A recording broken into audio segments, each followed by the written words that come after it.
Hello mga mare, welcome to my mini vlog.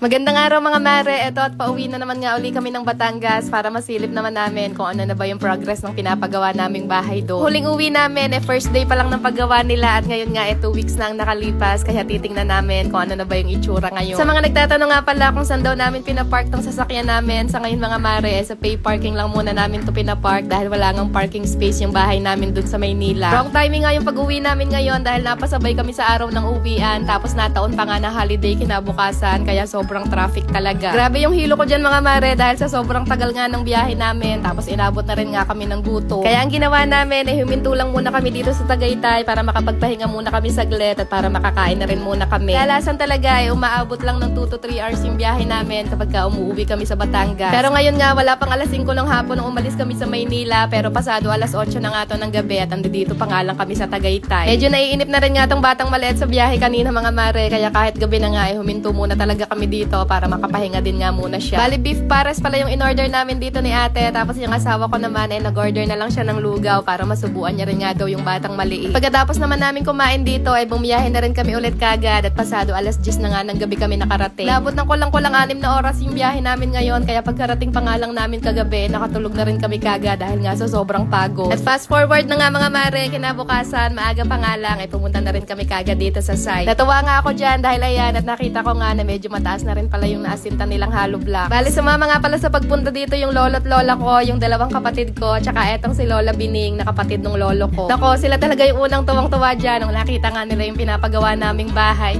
Laki kasi ako sa lolo at lola ko mga mare, kaya sobrang malapit din talaga yung puso ko sa mga matatanda. At eto naman nga yung pangatlo kong kapatid, gusto din yatang maging vlogger. Checkin natin ang gawa nila. Mga engineers. Marami yun. Si boss. Kayo na may napakaw.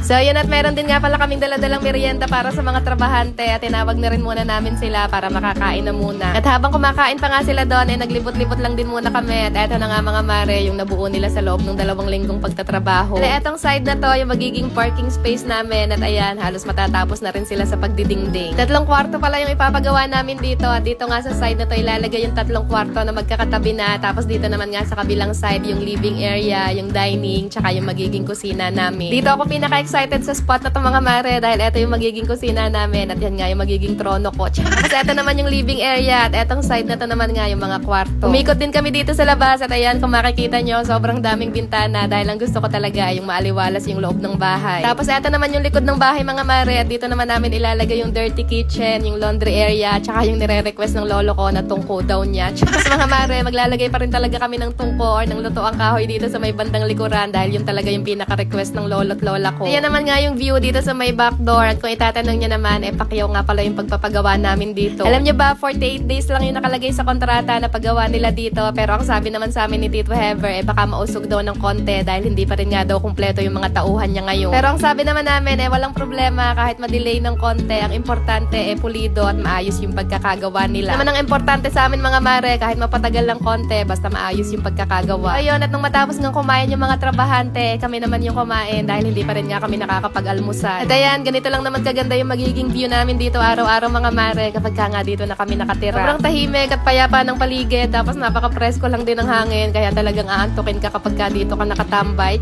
Sobrang excited na talaga akong tumira dito dahil eto talaga yung pangarap ko, yung simpleng pamumuhay sa probinsya. Kaya paano mga mare, good night na muna at ayun lang muna ulit for today.